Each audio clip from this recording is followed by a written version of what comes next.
Giftedness by Nicole, Janelle, and Brian.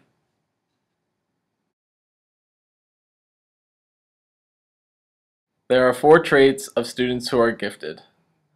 They master knowledge and have skills with above average abilities in 1, 2, or multiple subjects.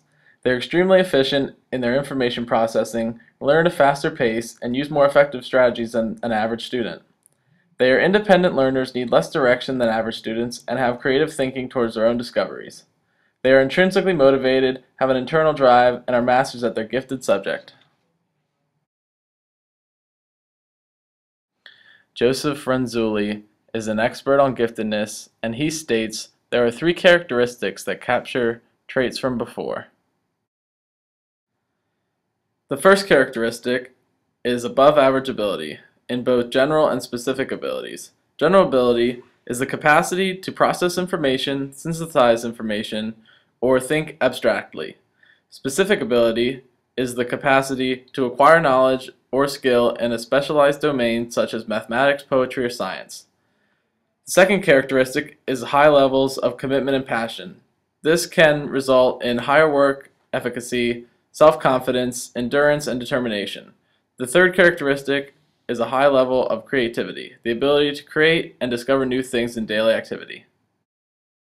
Renzulli created this 3-ring figure to show the characteristics from before of above average ability, task commitment, and creativity generate gifted behavior when combined. Renzulli also gives 2 forms of giftedness. The first is schoolhouse giftedness. This is when a student's giftedness is reflected through school and their high-performing successes in academics. Progress is excelled in reading and science. The second is creative productive giftedness. This is the student's ability to generate creative ideas. They engage in problem solving, creating, and exploring on their own. Now we are moving on to identifying giftedness. Louis Terman is the creator of the Stanford-Binet IQ test. He defines giftedness as an IQ score only in the top 1% of the population. Each gifted program varies from state to state. He strongly believes in teacher involvement in the nominations of students for being considered gifted. Many teachers and schools identify gifted children with a biased outlook. Some students can just perform poorly on tests, so the test scores themselves are biased. Creative and practical talents and skills are overlooked because they are not specific subjects such as math, history, English, or science. Directly dealing with test scores, there are problems with discrimination of minorities and low-income families by restricting gifted programs. If students are from different ethnic backgrounds or have learning disabilities, then they are also commonly discriminated against. Girls are also underrepresented, and they hide their giftedness to hide development for their social status. If students are not chosen due to their IQ scores, then they are commonly picked for these reasons. Teachers nominate students who display above average behavior and development in class. Dealing with giftedness, there are selection committees within schools. These committees meet and review nominations and pass nominations for discussion of what qualifies as gifted. Here are some examples of milestones for gifted children. At 3 months, they make cooing and gurgling sounds, and at 1 year they babble, but with inflection and say their first word. At 2 years, they have a vocab of 150 to 300 words, with 2 to 3 word sentences, and refer to themselves by name. At 4 years, they have a vocab of 1,500 to 2,500 words, and use sentences with 5 or more words. And finally, at 5 years of age, they know the alphabet, 6-worded sentences, and use and, but, and then.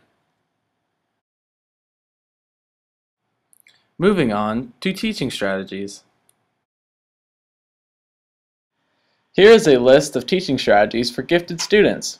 We will go in depth on 3 key strategies. First, ability grouping, which is a class or group assignment based on observed behavior or performance. The second is cluster grouping. This is a grouping assignment for gifted students in the regular heterogeneous classroom. Typically, 5 or 6 gifted students with similar needs, abilities, or interests are clustered in the same classroom, which allows the teacher to more efficiently differentiate assignments for a group of advanced learners rather than just 1 or 2 students. And finally, the pull-out program.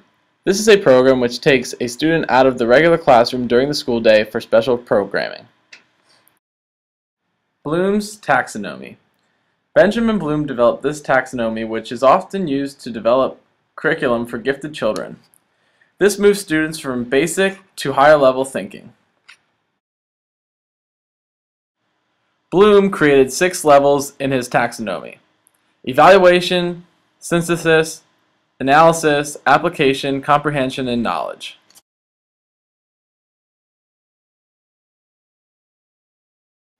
Student and teacher challenges in the classroom.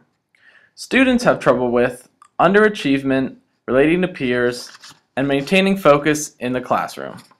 Teachers have problem with keeping gifted students learning and interested, and they must also find a good grouping for their class.